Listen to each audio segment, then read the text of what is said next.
About 8 weeks later, I got my check and it had at least 5 zeros on there.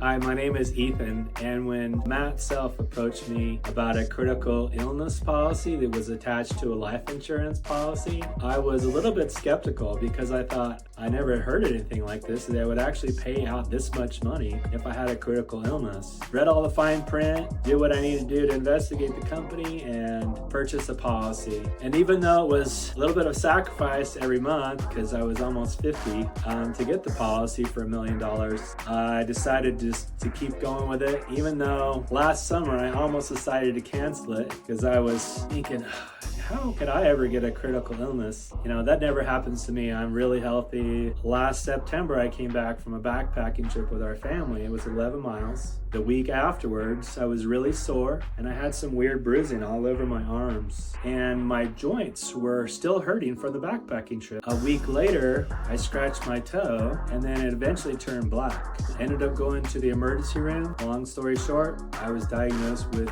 blood cancer, leukemia. Very fast moving.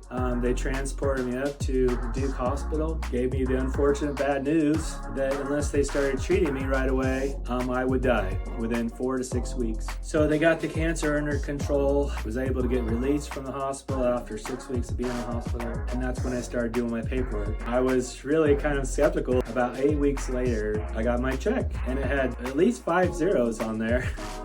Now I have to have stem cell transplant, a host of other possible risks. I took the money and I bought my wife a new house. No mortgage payment, no nothing. It was a great investment. It was something that we needed to have in our family. And I couldn't have done it without that life insurance policy. So if you're thinking that you have enough savings to handle critical illness, then you're probably okay. But if you don't have enough savings that you can't support a family without you working for an extended period of time, or maybe you're just looking at the statistics knowing that 50% of people do get cancer, that you're looking at additional investment, I would encourage you to take a look at one of these life insurance policies.